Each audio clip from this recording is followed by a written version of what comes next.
Hi everybody, Craig here. Welcome to episode 20 of my 6-player free-for-all Age of Wonders 3 playthrough series. In this series, I am playing against 5 Emperor AI that are each on their own separate team, and I am playing as the Orc Warlord Crognash the Brutal. In our last episode, we continued to push west as we're looking for the 3 opponents that we have yet to encounter. We've really kind of conquered most of the eastern portion of this map here. As you can see, we've eliminated 2 of our 5 opponents, but now we're pushing our forces to the east, or excuse me, to the west. And you can see here we've got Dominus, the Vampire King, and he's leading his stack. We've got Crognash backing him up, and then we've got a number of other units here all kind of rallying and pushing towards the west. And that is continued here down kind of in the middle of the map, and then even further south we're gradually building up forces here. And we're all sort of pushing to the west as we want to find our other 3 opponents and start eliminating them from the game. Now, before I dive into this episode, I did just want to give a couple of quick shoutouts to a few individuals who left some excellent comments on the last episode. The first of those comes from Casper Eklund. Last episode, I was kind of hemming and hawing over my research choices, and while I was doing that, I glossed over Terraformer, and I kind of said, oh, well, this wouldn't be as useful because I don't want to waste any CP on it, any casting points. And Casper pointed out that Terraform doesn't actually end up costing me any CP. All it really does is that instead of casting it, like again, in my head, I was thinking it takes casting points for every tile that you're casting it on, but that's actually not the way it works. Instead, what it does is it just costs you mana for each tile that you're casting it on. So it's actually quite an efficient spell. And that's something that, again, it's easy for me to forget that because I really haven't used Terraformer a whole lot, as I primarily play Necromancer since it's my favorite class, and Necromancers don't really care much about the terrain in terms of happiness. So I really don't have a ton of experience. So big thank you to Casper for just reminding us, myself in particular, that Terraform doesn't use up CP as you have to use it on multiple tiles. It actually just uses mana. So great suggestion there. I can actually take advantage of that then if I want to and not have to worry so much. The next thing Casper pointed out is that I could have actually used some of these kind of extra units up here. I've got all these Shadow Demons as an example, as well as these units that I gained from becoming the first of the players in the game to reach Pure Evil. I gained these 3 units. What I could have done is use these kind of hodgepodge miscellaneous units to go in and do some clearing. So for example, I probably could have cleared this structure out, this Shrine to the Scarlet Destroyer. And I also most likely would have been able to clear out this production resource tile right here. However, Casper rightly points out that I don't think I'd be able to clear out the dungeon. And I agree with Casper. I think with just kind of random tier 1, tier 2 units, I just don't think there's any way I could do that. But I could have used them to do that. And again, that's a bit of a missed opportunity on my part. I think Casper's absolutely right there. And then finally, Casper's reminding me that I do have quite a lot of mana. And it would be great to actually use that to fill in some of the gaps in my heroes' arms and armament here. And you can see we're actually missing headgear and a torso slot here for Dominus. And that situation is echoed by some of my other heroes if we jump around. We're missing a helmet here with Urkan. We're missing a lot of stuff here with Hininia. We're missing jewelry and a headgear and torso. We're missing boots here, which are on their way. So we'll equip those so that they are there when they get there. But you can see that we are missing gear. And again, Casper suggested that I could just make the items that I'm missing rather than relying on sort of just pure luck to get them as drops from some of these structures. And I think that's a great suggestion. Now, the only caveat there is that I don't necessarily want to use Toldran to do it because I currently have Toldran producing these Manticore Riders. And Toldran has such amazing production income that it can actually make them in a single turn. You can see here that only costs us a single turn. So I think I'm going to keep Toldran doing that, and instead what I might do is create an Arcane Item Forge in a city like, let's say, maybe Lyrian or something like that. Let's just see if we can. Yeah, so we could do an Arcane Item Forge here in Lyrian, and then send that item off to wherever it's needed, just as an example. And again, that would keep Toldran able to keep pumping out these Manticore Riders. But anyway, big thank you to Casper for all those excellent suggestions. Top quality from him as always. And then the next comment comes from Ivan Engel. And Ivan actually left a really detailed comment on the last episode. I actually pinned it, so it's at the top of the list. If you're interested, go and check it out on the previous episode. Essentially what Ivan pointed out is that at least for the last couple of my playthrough series, what I kind of have a tendency to do is to kind of double down on the strengths of my leader here. So, for example, I picked an orc who's a warlord. That's kind of doubling down on what orcs are good at. And what Ivan is kind of suggesting is that actually might not be the best approach. And instead, I could try something where I'm kind of making up for the weaknesses of a given class with the strengths of another. More akin to a few series ago, I did a Draconian Necromancer playthrough, wherein the fire resistance of Draconians made up for the fire weakness of being undead, and the frost weakness of being undead made up for the frost weakness of being Draconian. And I think Ivan makes an excellent point there. And again, it's a very detailed comment, so I'd encourage you go back and check out what Ivan said. Just as an example of what Ivan had suggested, he pointed out that, for example, orcs make great theocrats. In particular, if you use Shadowborne, Adept, and Master potentially with the Orc Theocrat setup, it can be extremely powerful because you then have the combination of lifesteal along with a lot of the benefit from the Theocrat class, like, for example, increased resistance. So, just fantastic comment there from Ivan. And again, a big thank you to him because it's always helpful to kind of have these sort of zoomed out, kind of bigger scale type comments and suggestions. So a big thank you to Casper and a big thank you to Ivan for those excellent comments. All right, now let's dive in here. So we were kind of in the middle of our turn. I think we had actually pretty much just started the turn when we ended last time. So we're going to continue on here. We're going to, we'll start with our troops that are kind of up at the top of the map here. So let's grab Crognash. I believe we were going to send Crognash over to clear out a number of these structures. So let's kind of take care of that. We'll use Crognash here. Actually, we'll use our Shock Serpent, who's got the most movement. So we'll initiate this battle. And you know what? I think we'll do this one in auto combat, just for simplicity's sake here. Very, very nice.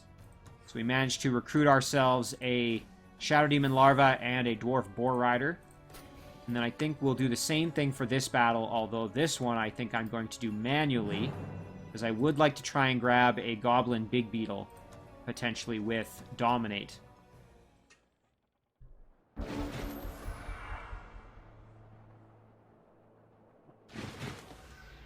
Okay. So, our units are still in really good shape after that last battle. None of them really took all that much damage, all things considered. However, I guess I could drop a heal on the Shadow Demon Lord, because why not? And then, the nice thing about that healing ability is that it does have a cooldown, so it comes back. I can use it in the same battle. Ooh, a nice stun there. That's fantastic. Okay, so why don't we eliminate the one that's stunned here? Perfect. And then we can move in and try for a Dominate on this big beetle. Maybe this one, because it's actually not in defense mode. So let's try that. Ooh, and we got it. Fantastic. You know what? We can turn and attack. Ooh, although I don't want to put them in any unnecessary risk. So maybe we'll actually hold off. I was going to use them to attack these Warg Riders. Suppose I could do this. Oh, and look at that. We got the kill. Fantastic. So I guess we'll just throw them in defense mode. And then we can charge our Demon Lord in and start wailing on these big beetles here. And then let's take our Shock Serpent and try and finish them off. Excellent. Very nicely done. Okay, so let's help out our Shadow Demon Harvester down here. Make this a little bit easier. And there we go, a nice level up to gold medal. Excellent for our Harvester. Doesn't really impart any special abilities or anything, but a big boost to health and some extra melee damage and a few other things there. So nice to get it leveled up regardless. And then I guess we'll grab ourselves a Larvae, because why not? And let's level up the Shadow Demon Lord some more if possible. Actually, with this kill, it should get him to Elite, and he will then get Blight Protection and Unholy Champion, which is really, really cool. So yeah, I think we'll just get the kill, and there we go. Gold medal on our Shadow Demon Lord, who now has, well, a tremendous amount of power, as you can see. Very, very strong unit. Okay, and we got some Claws of the Prowler and a Forged Frostling Shield, which I will take. And the Claws of the Prowler provide Pounce and +1 defense along with improved wall climbing. So now let's jump around and see what other hero might benefit. So it's leg gear, so we would need to give it to someone who currently doesn't really have any leg gear. So this floating item, really not that useful for Haninia. So perhaps we send it to her. I think maybe we'll do that. We might as well hang on to them for now with her, and then we can... we can we can sell them off once the other boots get there. Whoops. Sorry, back to Crognash there. Sorry for jumping around so much. We'll send this to Haninia. And then the shield, I forgot to look if anybody needs the shield. Let's just double check. Yeah, I think everybody's got a shield, so I think we can just sell that one off. I think that will be just fine there. Alright, very nice. And yeah, just like that, we've got ourselves 4 extra units there to basically start building up another stack if we want. Now, as for as for Dominus here, I think we're just going to go kind of do some exploring here and see what we can find. Looks like we've got ourselves an independent city up here.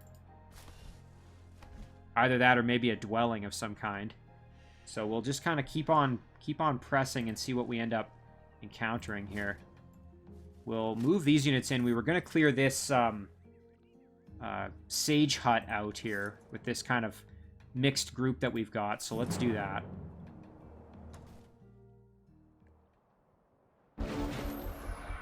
Okay, so it looks like we're just up against some fairly standard High Elf units here. Ooh, those arcane, there's High Elf Stormbow with their arcane arrows, that does quite a bit of damage. Pretty nasty ability there. Let's get our Shadow Demon Larvae are actually coming in quite a bit of handy for fighting against elves, just because the elves don't really like poison, or excuse me, blight damage. So, quite nice there. And let's step our Flamer up as well. Do some bombardment. Very, very nice. Put our Night Guard up in front, along with our Butcher. Meanwhile, the Griffin Rider can move in as well. I think we'll go like this. Try for the freeze, and we got it. Excellent. So now we can actually send our Griffin Rider in to start occupying the Storm Sister back here. Okay, they tried Stunning Touch, and both of them actually failed, thank goodness.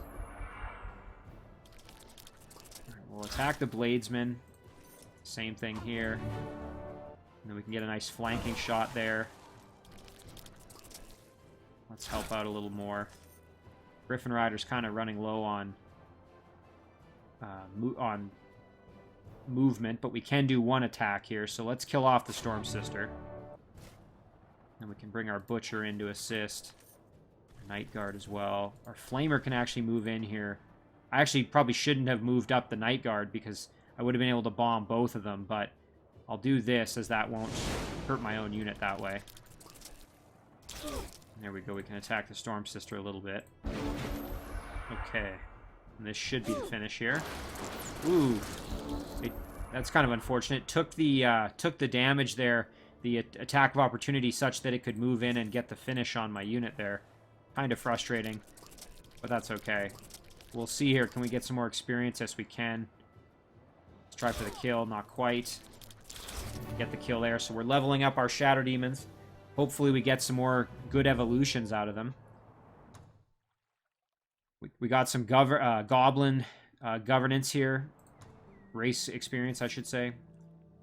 I think we'll head up this way and let's see kind of what we find. Nothing too crazy over there. I think we'll kind of head down this way so we get a little bit extra exploration down there. So a lot of other things happened here at the end of the last turn. As you can see, we had some production that we finished, so our another Manticore Rider is ready to go. And again, we're kind of starting to build up a nice stack here of really powerful units. We're moving a stack in here to help deal with this dungeon. So now we've got 5 units here. We're going to need 1 more. And we're still making phalanx out of Carbonok. We actually have a Manticore Rider here, so maybe we'll just send the Manticore Rider in to assist as well. Like that, out of our Throne City. I think that's going to do it there. Meanwhile, here, I think in Carbonok, we might just keep producing phalanx units. Because, again, they have Pillar of the Stylites, which makes them quite powerful. Projectile resistance plus some extra spirit damage. Pretty solid combo there, so quite happy to just continue making them. And then I think we can get ourselves yet another Manticore Rider up there. And we can send this one up here. So this unit's going to very shortly be able to start doing some clearing of the structures out here once we have another unit or 2 in there.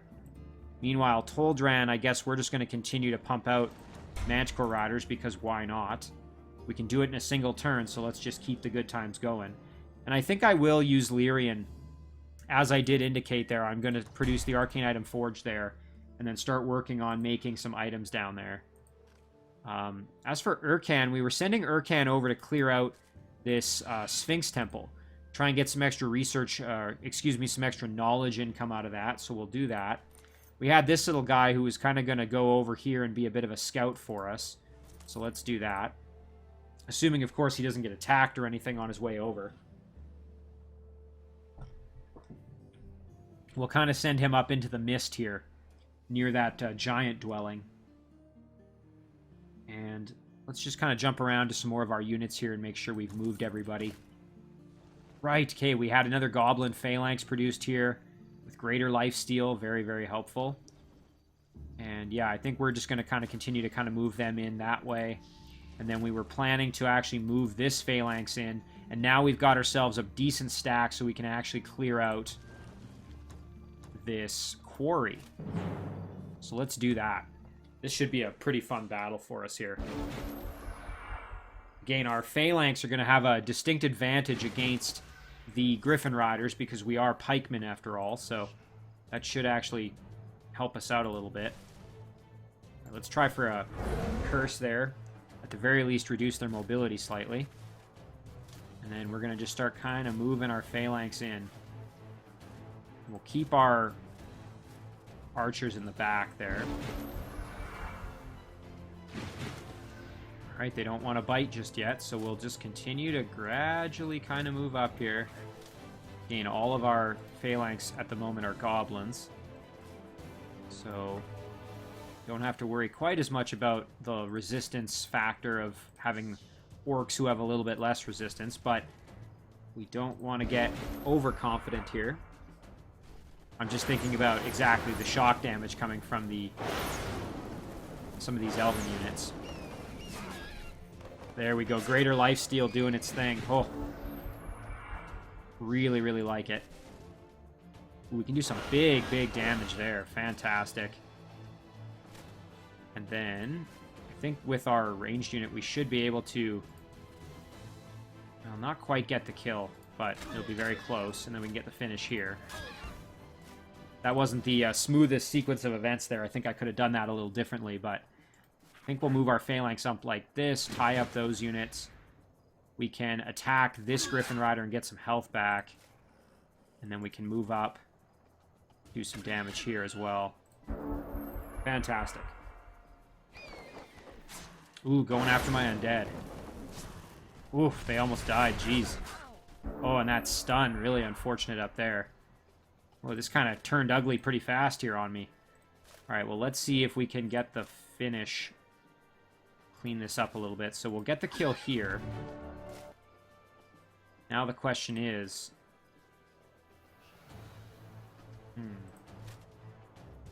Now this unit definitely needs some assistance or it's going to be killed off as it is stunned. For 2 full turns, unfortunately. But, if I don't assist my Revenant Caster, my caster will probably die. Now, what I can do, however, is I can step around behind like this, flank the Griffin Rider, run off. The only problem is that if I run off like this, I suspect the Griffin Rider will just follow me. Alright, well, let's see what kind of damage we can do with our mounted archer here. It doesn't look like we're going to quite be able to get the kill, unfortunately. No. Ooh, and we got a critical. That's fantastic. Okay. That just made things a lot better for us, but they're still probably going to be able to... Let's see. How much damage do they do here? They would do 3... So let's say they do max rolls every turn. They're going to do 11. Unfortunately, that will kill, so... Yeah, I don't really want to risk that. Again, though, if I run away, this Griffin Rider will probably just kill my caster. I'd really prefer to not lose the caster. But I don't want to lose the phalanx, obviously, as that's a pretty expensive unit. That being said, even if I charge in here and get the flanking hit, that's not going to be enough to get the kill. However, let's see if we cast a spell instead here. What if we used... Swap... let's see if we use Black Lightning. What does that do? Not enough to be of any real consequence there. So what if instead we use Swap Location, and we swapped our... Target unit trades places with a random unit of the same tier owned by another player on the other side of the battle. So if we were to cast it on our phalanx, I suspect it would then swap locations with the Griffin Rider. Which would actually be pretty good for us. Yeah, there we go. Okay. That actually worked out pretty well. Now our caster can kind of run back here and drop a heal on himself. And now our phalanx can actually move up like this and set up in defense mode. So there we go. That actually worked out quite well for us, although it did cost us a lot of our casting points for the turn, as you can see. I think it was worth it, though. And because there was only one other Tier 3 unit on the battlefield belonging to the enemy, I knew exactly where I was going to end up, so that actually worked very, very well. Quite happy with how that panned out. Alright, so let's go up like this. We'll turn the Griffin Rider around, run off, and then get the kill. And then, fortunately, we can't quite get in there to kill that initiate. But we can move in and do some big damage there. And some more damage here. And our caster can potentially throw a curse. Fantastic. We're going to take a little bit more damage, but nothing we can't handle. And then we can move in and get the finish here. Let's use our phalanx, who we can get some more health with thanks to lifesteal. Excellent.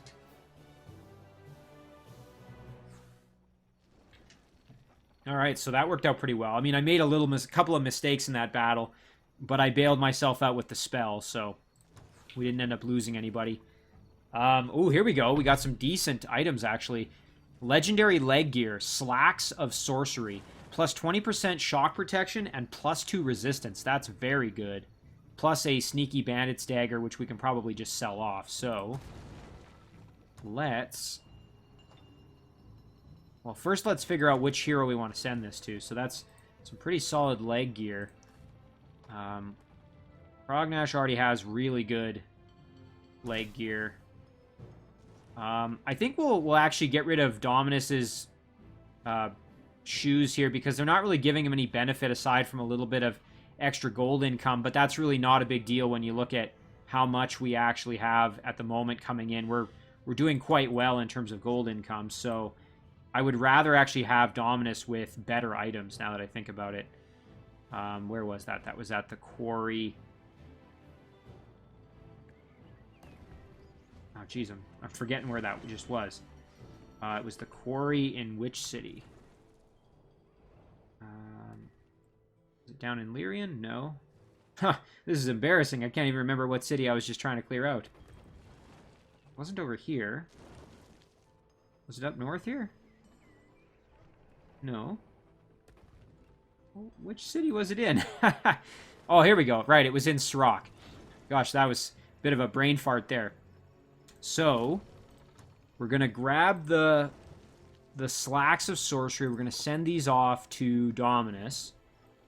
And as for this item, we'll just send it to whichever hero is closest, and we're just going to sell it. I don't think we necessarily need that. And we're going to group this stack up. And now the question is, what do I do with this little army? Because this is actually quite a powerful little troop here. So, suppose I could start maybe going down here and clearing out some other structures. Alternatively, I could head into the Shadow Realm and do that. I think I might actually do that. Might send them into the Shadow Realm as we're pretty close. So, I think that's going to be the game plan there. Charge into the Shadow Realm and see what we find. Meanwhile, we've already moved Urkan, so let's now just kind of jump around to the rest of our units here. Our Bone Dragon is continuing to get closer and closer to the front line here. We're going to try and group him up with Dominus when we can. So we'll just keep moving. Again, this Bone Dragon is far from the front line because we wanted him to end up with the benefit of Embrace Darkness. So he does have lifesteal thanks to that. And at the time, my only city that had Embrace Darkness was here. That was the closest city, was Umboku. So we had to kind of make do there. Let's just continue looking through our units here while we're... Just make sure... Okay, yes, so we haven't moved Trugruk yet. So we could clear out this tomb, but alternatively we could just bypass the tomb and keep moving up the road here, and I think we might do that. Especially since we've got ourselves a city up here that needs to be investigated. Fairly large city, looks like probably a goblin city. Yeah, and they're not too happy with us, so we're going to just violently take the city over, I think.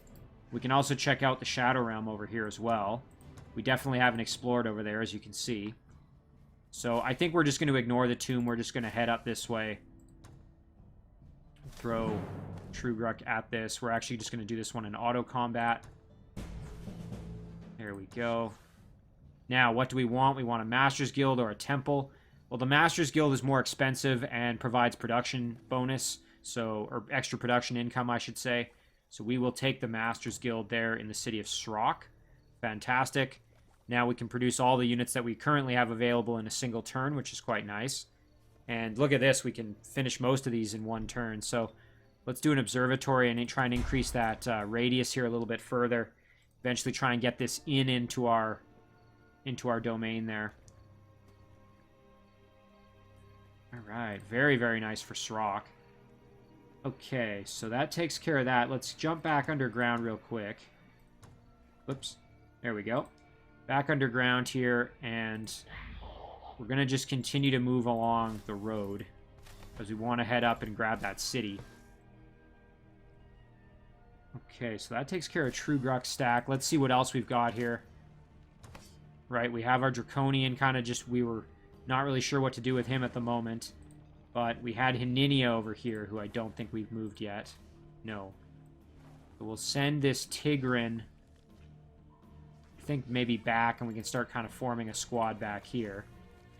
Meanwhile, with Hininia, we're going to head up and take on these undead, as they've been spawning here and causing problems. So we're going to eliminate this spawning structure here. So we've got to deal with this Bone Dragon and the Bone Collector, which are the biggest issues, and then we've also got a Wraith to kind of keep in mind. So... let's grab Hininia here and throw Touch of Faith on our... Let's see, which phalanx can...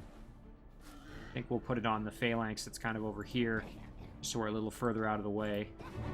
There we go. And then what we're going to do is we're going to just charge right in there. We're going to get real aggressive, I think. So we're going to attack here. Very nice.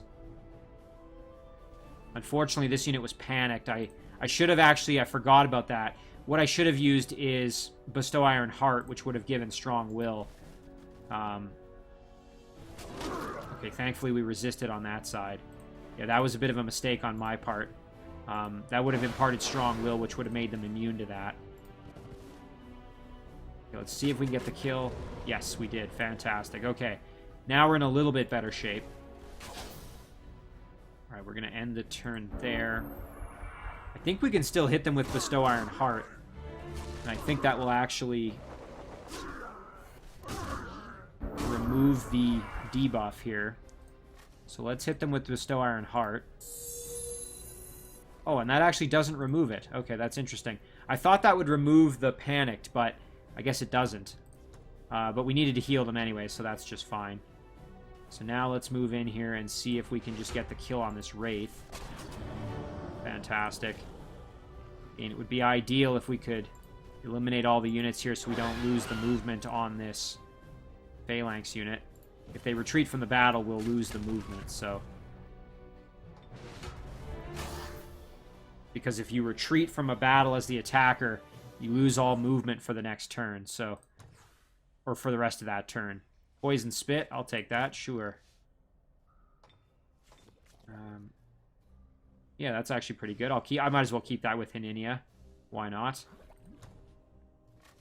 And we can continue trucking on this way, and actually we can grab ourselves some haste berries. What might be nice with Hininia is if we keep going this way, maybe we can find ourselves a way to come back up to the surface, and perhaps we'll uncover one of our opponents if we do that, as we'll be kind of further west on the map.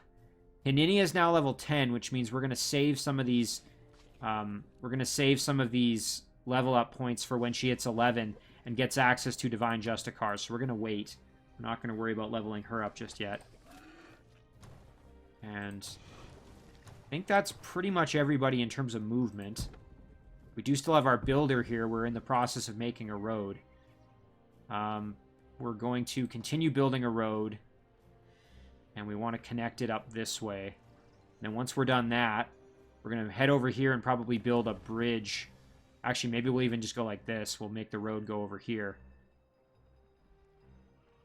So maybe we'll go here, and then we're going to build a bridge across right there, and then go down to our throne. And the reason being, that way we don't have to worry about these mountains that are over on this side. If we build the bridge...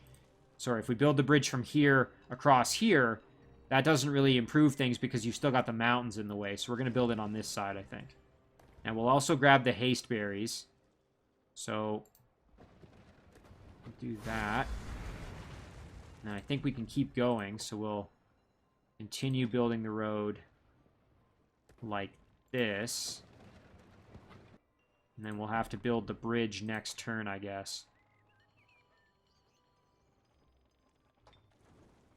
Yeah, so we'll have to wait until next turn. But we're making progress with our road there. Kind of a squiggly road, but it does the job. Okay. We already dealt with our Manticore Rider. So now let's do our research now that we've got 390, just shy of 400. So it'd be great to get that up to 400. As you can see here, if we wanted to do Entwined by Shadows, that would take 2 turns. So it would be great if we could just get 10 more such that this only takes a single turn. Could also grab just some extra casting points. Maybe not a bad move. We could also get Advanced Seafaring such that we clear up Advanced Logistics, which makes us move faster on roads, which would be ideal. Or I shouldn't say move faster. We don't use up as much movement while we're on the roads.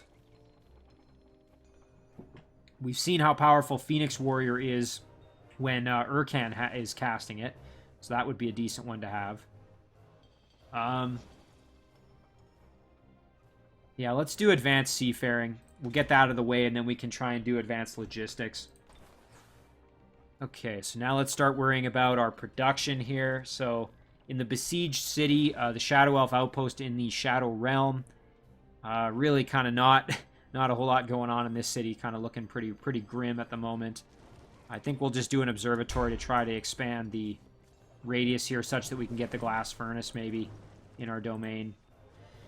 And as well, this, I believe this is the Heart of the Shadows. So we've got Hrim now. Hrim, I guess we'll just do... Could also do an Arcane Item Forge in Hrim if necessary. You know what, let's do the hospital. And then we can get ourselves a palace. And over here in Parab, we could do a public baths or a great temple, or even a master's guild. But I'm going to just continue making phalanx because they get greater lifesteal from there, which is fantastic. Now, up here in Umboku, really haven't developed this city much. I'm going to just continue to kind of leave it alone with merchandise there. Bleg, I don't think we've done a whole lot with Bleg just yet. We could do a Magic Academy such that our produced support units have an advantage, but that's not really going to be that useful here. So I think we're just going to do merchandise as well. And now I want to develop these Shadow Elf cities up here. This is what I've been kind of waiting for. So we've got some pretty good options up here. You know what? I would like to expand the radius of this city, and I'm going to do that using the observatory, which will give me access then to the Lost Library. So that's what we're going to do. We're going to do the observatory there. Get access to that Lost Library, such that we can then produce the Magic Academy. And then I think what I'm going to do is I'm going to actually potentially produce this Tenebrious Citadel. And we're going to get Shadow Elf, Umbral, Weaver, Charioteers, who I believe are support units, and we're actually going to just verify that quickly. Let's just see if we search for Umbral. The Umbral, Weaver, Charioteer might actually be a... Oh, it is, yeah, it is a support unit. So you can see here that we've got... this is a support unit. So that will benefit from the Magic Academy there that we can get from that Lost Library. So I've never actually used these units before, so it would be kind of cool to... I'm not sure what the difference between cities that produce the Weaver versus the Charioteer is, but that is quite cool. So I kind of want to see them in action, so I think I'm going to try and get them out of that city. Whereas up here, so we've already done our production here in Belfime. So now in Nundioth, why don't we do... Could do the same thing, but I think I might do a Warlord's Command here, such that we can start producing some decently powerful units out of there as well. And then we can continue to move these units around here to kind of do some work. We can move in to sort of back up Dominus, which I think maybe is what we'll do. So we'll just kind of send everybody in willy-nilly. This little stack here, we're just going to kind of send everybody up the road. Crognash isn't quite done moving, although I think I don't really want to move him any further. Would be nice to clear out this watchtower and this ancient ruin, so I think we'll do that. And we'll tell this unit to just hang out there, guard the city. These units are effectively done moving. We're just going to kind of make sure everybody's finished here. This little guy was sending up to go and be a scout, so we'll continue doing that. We'll tell our Draconian to chill out. That unit can chill out. Yeah, so far, everything's looking pretty good. Alright, so that's going to do it for our turn. Alright, so I'm anticipating that we're going to be encountering one of our opponents here relatively soon. But you never know. Might be a while till still we find one of them. Although, again, I think with Hininia, if I can find a cave entrance that lets me go up to the surface, I suspect that's going to give me a good opportunity to hopefully find some of these other three adversaries. I mean, really, if you look on the surface here, about half the map is still unexplored, so pretty solid odds that that's going to be where our opponents are. Alright, so we're going to do this one manually here as we have to kite these Shadow Demons. I would like to get an army in here relatively soon. I know I've said that the last couple episodes. I keep saying I'm going to do it. But I would like to get reinforcement to this city such that I can actually mount a defense here and protect the city. Start clearing out all these spawning structures.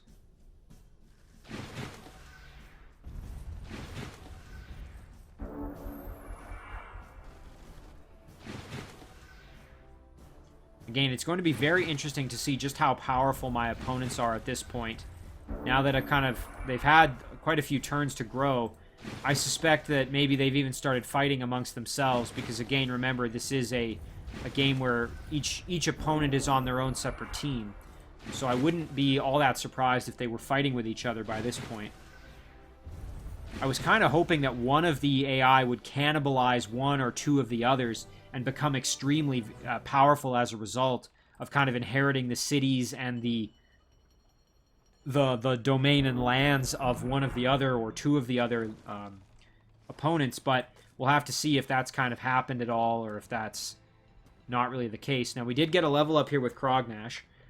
I think we'll just save that. I'm not really seeing anything at the moment. We'll come back and worry about that later. Let's do the items that have arrived here. We had one show up for True Gruck, the Bandit Dagger, which we're going to just sell off. And then we had another one show up for him, which was the Dead Man Boots. So we now have those equipped for him, which is great. And we can actually... Ooh, we have a dwelling that's giving us a quest here. We'll check that out in a minute. But first, let's check out... We have the draft ready to cast.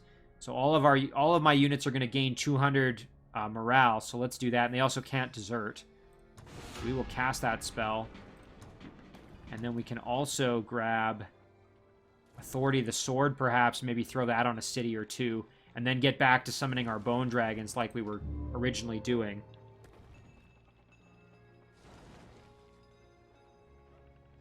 Although, you know what? Perhaps I'm actually going to abort that. I'm going to go back, and I do want to do another Bone Dragon. And the reason for that is because the longer I wait, the further away my armies are going to be from where I'm going to be casting the Bone Dragon, which is in the city here of Nundioth, which again is... the reason for that is because we have Embrace Darkness here, and I want the Bone Dragon to have lifesteal, so I should probably be smart about that. Try and get that Bone Dragon out a little bit more quickly. Looks like this dwelling is offering me a quest. Let's check it out. Ooh, some dragons that need to die. We could get ourselves the Choker of the Great Matriarch, which is an excellent jewel item. You know what? Let's do it. We're going to accept the quest. And we can move in there with Dominus here, although Dominus doesn't necessarily have the strongest of units. We might need to reinforce a little bit with some of these kind of miscellaneous units as well. But we'll move in and try and deal with that. Just looking at kind of what else has happened. We did have a city that we've now absorbed, which is this city underground, this goblin outpost, so that's quite nice. Lyrian has grown, so it's now a little bit bigger. Very good for us there as well. Alright, we'll deal with the rest once we've kind of done some battling here. So I think what we'll do is we'll have to venture in here and kind of get ourselves in there a bit. Okay, so there are the dragons. Ooh, and it's a frost dragon and a frost giant. Boy, oh boy, it's going to be a little tricky. Importantly here, the frost giant doesn't have mind control immunity, meaning I could try and dominate him. And the frost dragon, unfortunately, does have mind control immunity. Now, before I go in there all gung-ho, I should probably group up, though, because if that unit decides to get kind of aggressive and try and fight me, that could be somewhat problematic for me, so I'd like to avoid that happening if at all possible. So we're going to just group ourselves up here like that. And then with Dominus, we are going to engage the battle here. So we're just going to clear out some of these undead. This is actually an opportunity where I could try and level up this Shadow Demon larva and potentially even get it to evolve if I can kind of play my cards right here. Although I suspect it might take more than just this battle.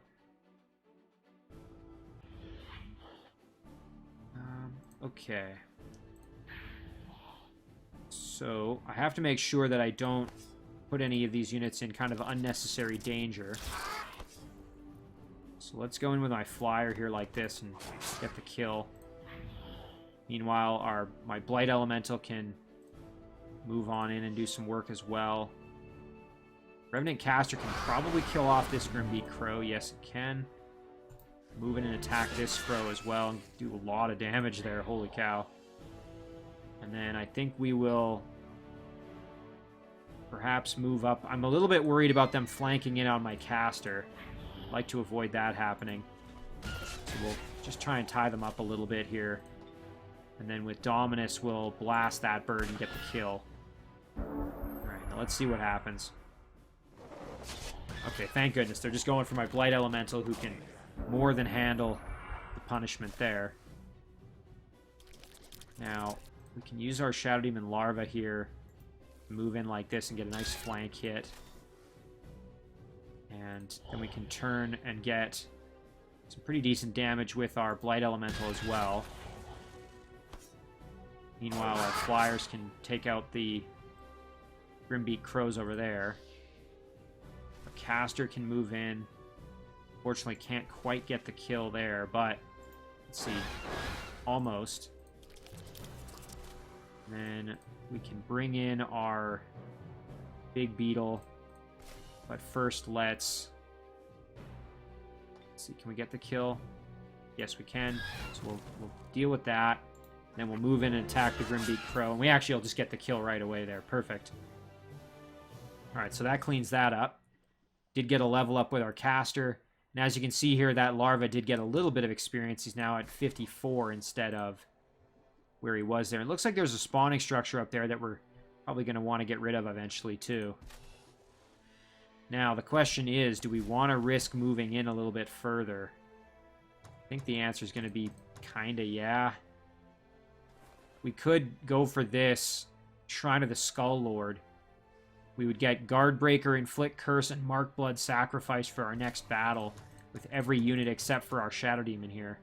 So why don't we do that? That'll hopefully make this a little bit better when we get into battle with these the Frost Dragon and Frost Giant there.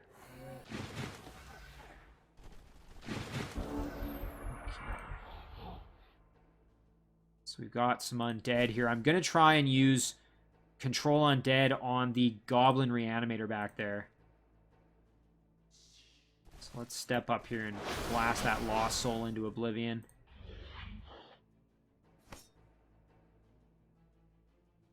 Kind of do the same here. We'll charge and attack there. Do the same right here. Got the kill. Fantastic. And then what we're going to do is we're going to actually step up like this. Drop a heal on our Draconian. And then we'll step up with our Big Beetle like that. Again, we want to grab this Reanimator if possible.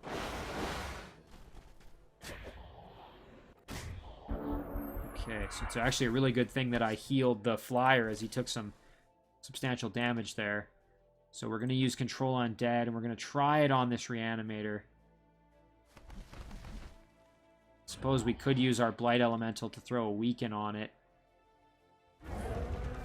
And then let's see here. Can we get it? Nice, we got it. Fantastic. That's excellent. Very, very happy about that. Let's blast this Deathbringer some here. Move on and do some big damage. We got very lucky with that critical there. Fantastic. We can blast the Lost Soul a little bit. And then we should be able to just get the kill like that. Excellent. So we got ourselves a Reanimator while we're up here. Very nice. Especially with possibly impending Bone Dragons on the way here. That's going to actually come in quite handy. And we'll just group up our units here a little bit such that if we get attacked, we're at least bringing multiple units into the battle rather than relying on just Dominus' stack here. Okay, and I think that's going to do it for kind of these units up there. We're going to keep our Bone Dragon kind of chasing into the fight here. Try and get in there as quick as we can. And now with Crognash, on the other hand, we're going to head down over here and grab the Ancient Ruins. Because we can. I'm going to see if I can recruit one of those Ogres with Dominate.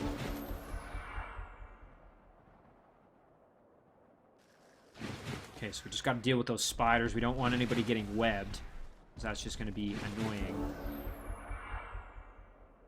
So let's move in with our berries. We'll try and kill off maybe one of the ogres here if possible. You can see, though, those ogres actually do quite a bit of damage, so would prefer not to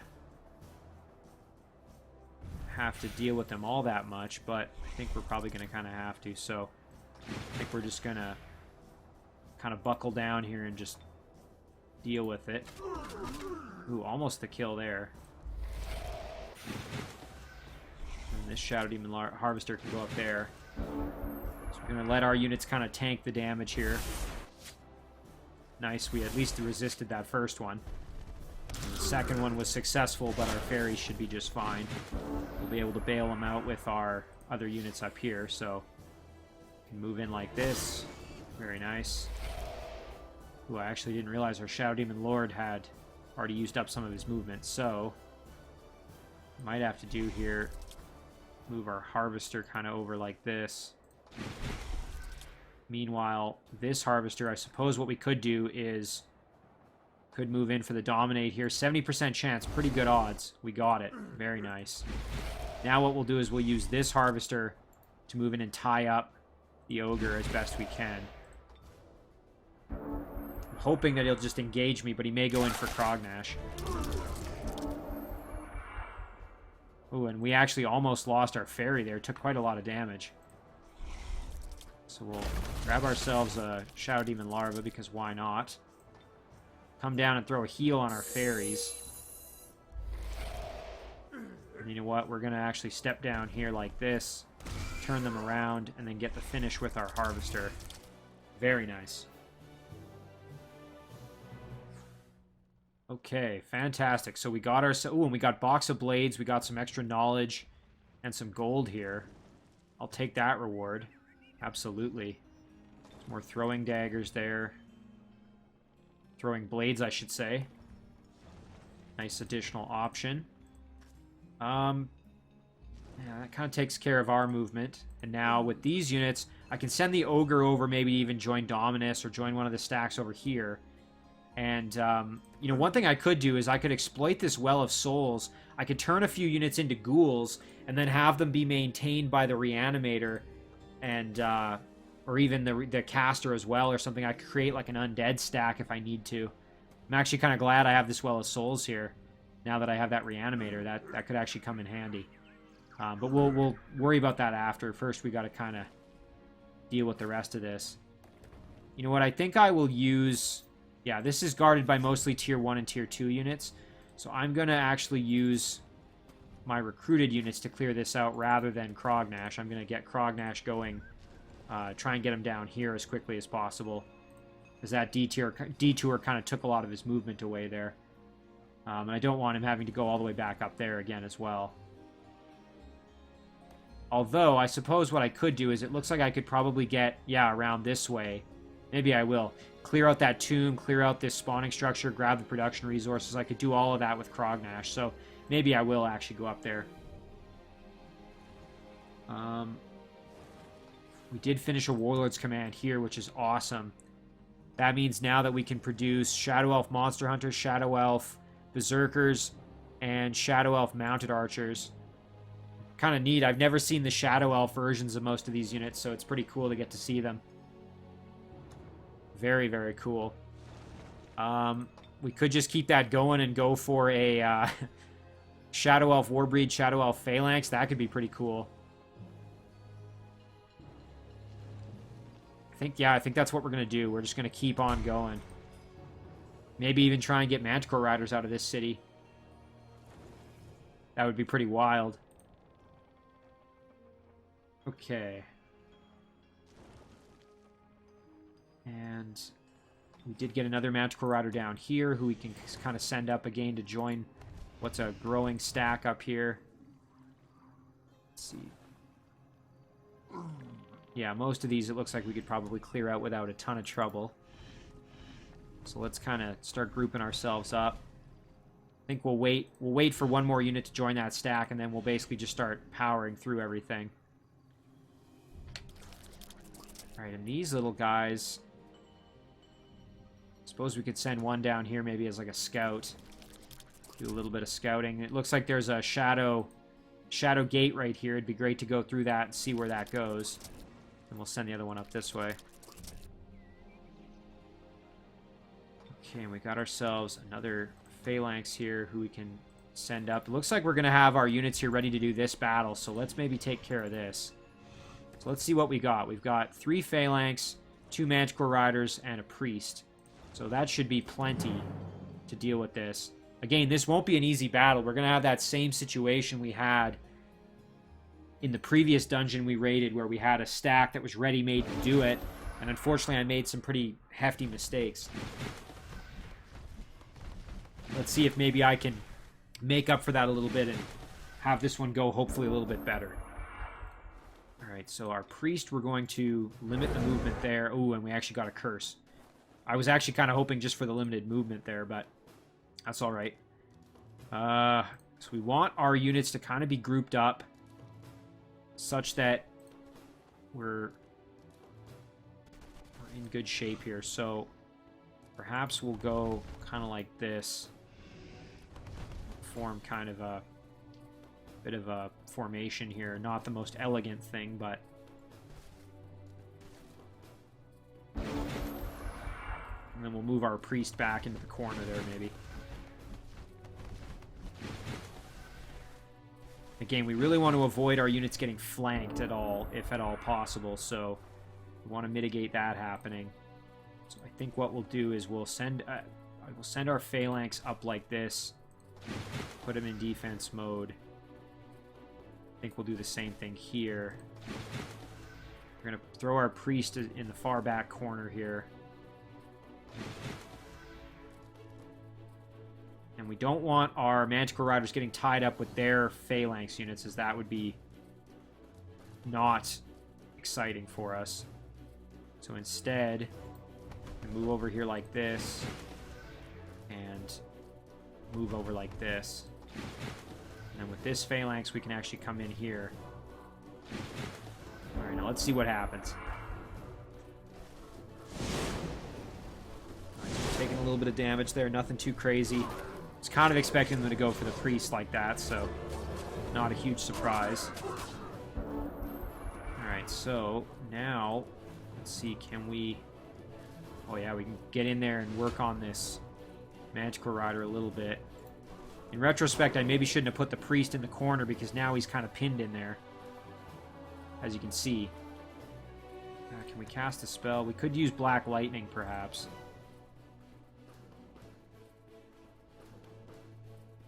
What kind of damage do we do? Not enough here. Yeah, unfortunately that priest is probably going to get killed off. Now, we can finish off their Manticore Rider here. Yeah, so let's do that. We'll eliminate their Manticore Rider. Very nice. And now with our Manticore Rider, we can actually charge in kind of behind here. Do a nice big hit on one of the two monster hunters. We'll just attack one of them, doesn't matter which one. That's going to end our turn. I suppose I could have used a spell there maybe to keep my priests from dying, but I mean, whatever. No, not really a big deal. Again, I shouldn't have put them in the corner. I should have had them stand right here or something, and then they could have taken a step back, but yeah, that was a miscalculation on my part. Not the end of the world, but a little bit annoying. Let's get in there. Here we go. Same over here. Turn them around and then get the finish here. Fantastic. So we only lost the priest. I mean, again, not a perfect battle. It would have been great to do it without losing the priest, but... Ooh, we're getting 2 knights as a reward. I'll take that. We can replace our dead priest with a knight, because why not? And then we can send the other one up, perhaps, maybe this way, to join the party up there. Now that that's happened, this unit can actually go up, and we're going to send it in to try and reclaim the city that was taken by the undead here of Lilac. So we'll send that army up that way. And we'll do the same here. We'll send this little pikeman in to join as well. Can assist. So things are going pretty well, actually. I'm quite happy with the development so far. And then I think what we'll do is we'll actually pop over to the underground. We'll take a peek at what Haninia's got going on here. Maybe we'll even clear this little ancient ruin out, because why not? And look at that. Here's what I was looking for, a subterranean passage. Or excuse me, a cave exit, I should say. Alright, so let's do this ancient ruin here. You know, it'd be nice to get one of these apprentice units. I'm going to do this one manually because I do want to try and convert somebody.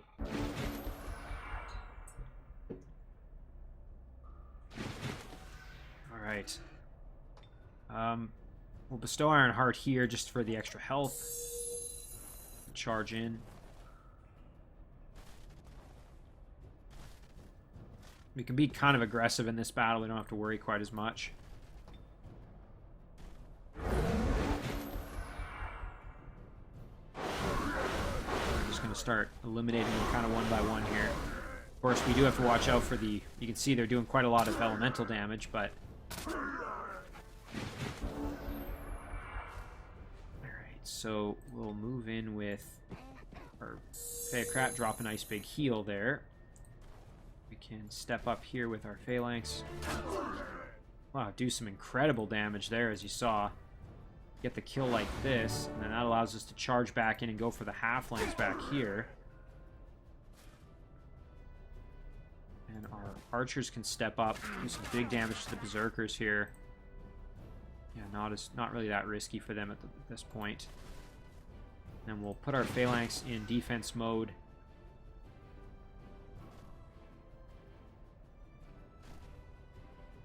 And unfortunately can't quite kill off the berserker.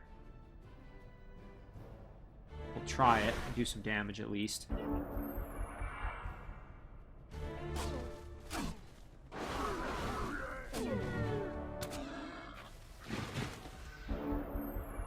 And then I think we'll see if maybe we can get that apprentice. I don't think we can convert... Oh, we can try to convert a bard. Well, let's do it. Fantastic. So now we have a unit that has charm. That's kind of cool. Move in like this.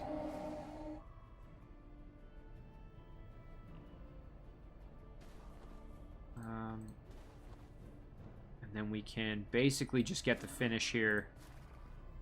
Kill off the berserker. And then move in and kill off the apprentice. Yeah, for some reason I thought Bard had mind control immunity, but I guess they don't.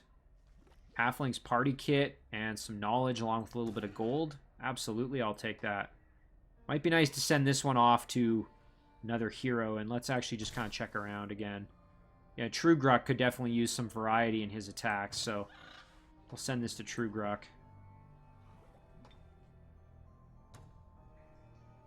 Now, as for Haninia here, I suppose we should probably clear out these roaming units, because if we don't, they're just going to kill off my little bard that we've just acquired. Although, am I that invested in the bard? Not particularly. I do want to see what's up above ground while I'm here. That would be ideal. I suppose we could try and convert the shock serpent, so that's not a complete waste. So let's do it. Ooh, and we've got the spawning structure over there, which probably should be cleared out while we're at it. So we're really building up quite the force. So once we have a target for all of our units here to descend upon, I think we'll be in really good shape to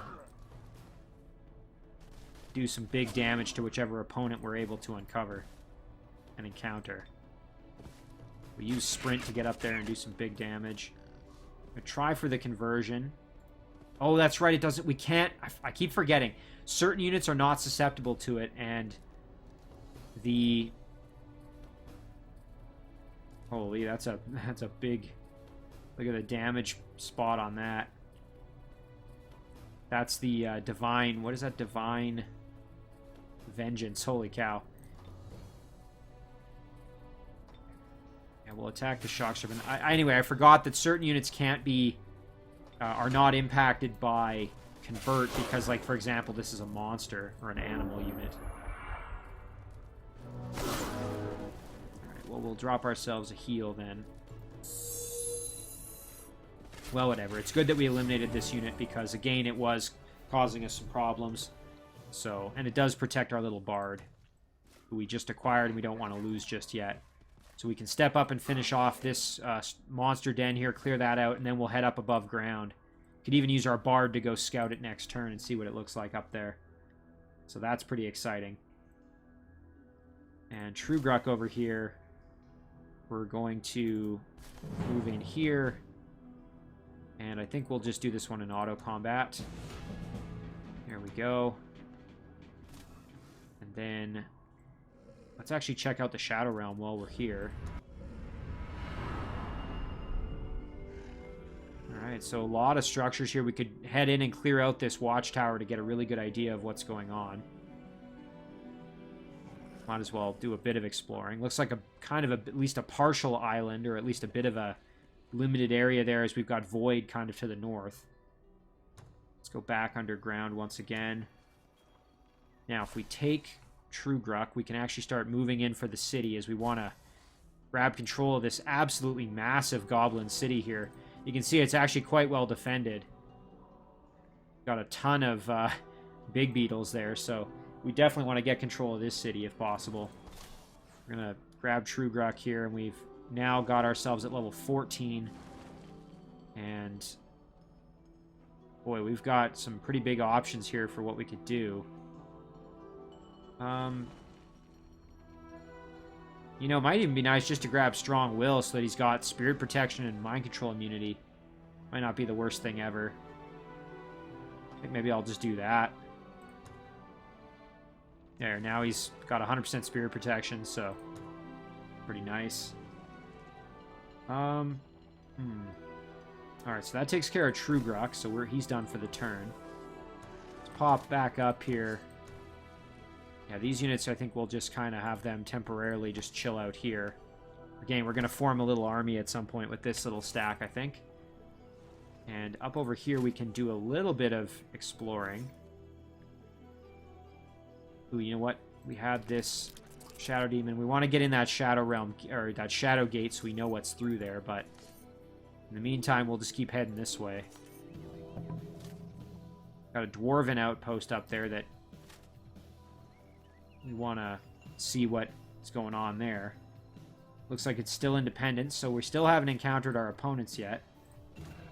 Again, let's jump around and see if there's anybody else left to move. I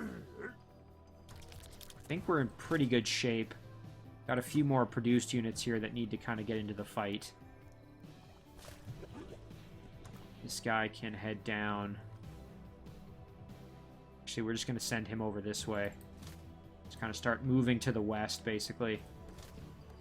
Meanwhile, again, with this stack, we're going to go explore the Shadow Realm. And we do still have Urkan. We are getting kind of long this episode, but let's see what we got in here. You know what? I know it's going to be a touch longer for the episode, but let's do this battle. This will be a good place to end it. Clear out this Sphinx Temple here.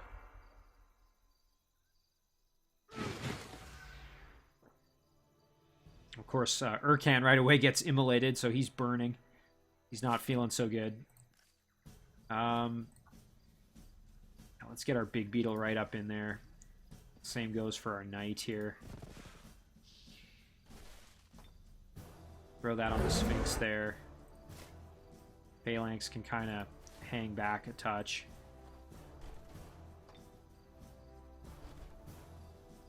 And meanwhile, I think what we'll do is we'll throw a Phoenix Warrior on our big beetle, who's going to kind of be our up-front unit for this fight. Oh man, I forgot about that. Geez, that's actually really unfortunate that I lost that undead unit, because I was potentially going to have a Bone Dragon be summoned to join Urkan. I completely forgot that conjunction in the House of Yaka is on. Boy, they did a lot of damage. Holy, that was unbelievable. I guess I cast my ability on the wrong unit there. That's a real bummer. But we're just going to keep on rolling. Again, I guess I should have left this one to the next episode. Maybe I wouldn't have made that mistake. Who am I kidding? I probably still would have made the same mistake. But, oh well, like I said, don't want to dwell on it. We'll just keep on moving. And, let's see, can we get a snowball there? Nice, we got a freeze at least. Yeah, we didn't even need it on our... Yeah, look, they're not taking a ton of damage. But yeah, it really magnifies the amount of fire damage that's going on, as you can see there. That conjunction in the House of Yaka. And it's easy, obviously, as you saw, it's very easy to forget about it. Like I did, and then with potentially disastrous consequences. Alright, so that Watcher is down, so now we're just dealing with a Watcher and the Mystic. I'm actually going to try and freeze the Mystic, because that fire damage is deadly. Yeah, look at that. Just nasty amount of damage. Alright, so now we'll heal up our big beetle. Move in our priest. Bring our phalanx in to do some work. And then we'll charge in with our knight here. Get the finish. Yeah, geez, kind of a shame that we lost that Archon Revenant caster, but especially since it was so highly leveled up. Look at that. Oh, that stings, but I mean, hey, it was worth it in that we got a lot of really, really good stuff here. We got a ton of knowledge income. Bloodthirsty Claymore of the Legendary. Mythical weapon item, +4 melee damage and lifesteal. That's pretty rock solid right there. That's actually gonna be my new weapon here with Urkan for sure. There we go. Now he's got, I think he'll actually have greater, yeah, he's greater lifesteal thanks to having the Vampire Spider mount and that Claymore. So big upgrade for him. Just a real shame that we lost that Archon Revenant caster. Although thankfully we're going to be able to start producing Wraith Kings pretty soon here. But oh, that sucks. That I was going to say I might produce another caster and try and get him to join with Urkan at some point if possible, just so that he can either that or maybe I'll make an item for him so he can heal undead, just to make it a little easier. Although I guess he... Oh, you know what? He does have Nourishing Meal, so he can maintain an undead unit with that. So I shouldn't be that upset, but in any case. So again, unfortunately not the most exciting episode, as we really didn't encounter any of our opponents as I was kind of hoping to. But I think we're in really, really good shape such that when we do, we're going to be able to just overwhelm them with our... Well, A, with our numbers, and B, with our strength. At least that's the hope. But we're going to save this one as episode 20. And as always, guys, thank you very much for watching. I really do appreciate it, and I will see you in the next one.